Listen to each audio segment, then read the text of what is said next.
আমি আপনাকে একটা চিঠি পড়ি। সিপিএমের অত্যন্ত উচ্চপদস্থ একজন নেতা।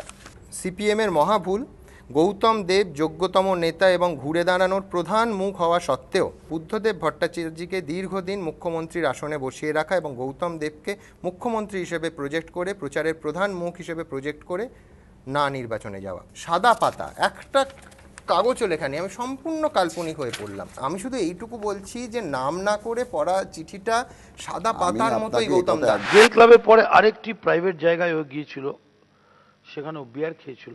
মরণদা, গণতান্ত্রিক রাষ্ট্রে এটা কি আপনার মনে হয় না যেগুলো আপনি বললেন ব্যক্তি স্বাধীনতার একটা নিশ্চয়ই করতে পারে, উপায় যে কেউ করতে পারে? নিশ্চয়ই করতে পারে।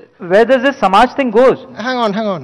लेकिन who are you to teach moral and social judgment No, to girls? it's It's her personal liberty और ये उनका मौलिक अधिकार है ये करना। প্রবল প্রাকৃতিক দুর্যোগ, শিলাবৃষ্টি শুরু হয়েছে। আমি দ্রুত আমার সমস্ত বক্তার কাছে যাব যে শান্তির উপায় কি। উনি নিজেই নিজের কথাকে কন্ট্রাডিক্ট করছেন। আমরা গোর্খা জনজাতির সম্মানের পক্ষে। কংগ্রেস এবং তৃণমূল আজকে যে ক্ষতিটা করলেন পাহাড়ে এবং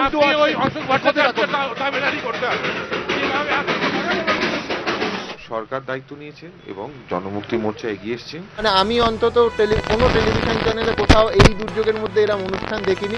মানে আপনাদের এখন বলতে বাধা নেই যে একেবারে শিলাবৃষ্টি আমাদের রীতিমতো আহত করেছে।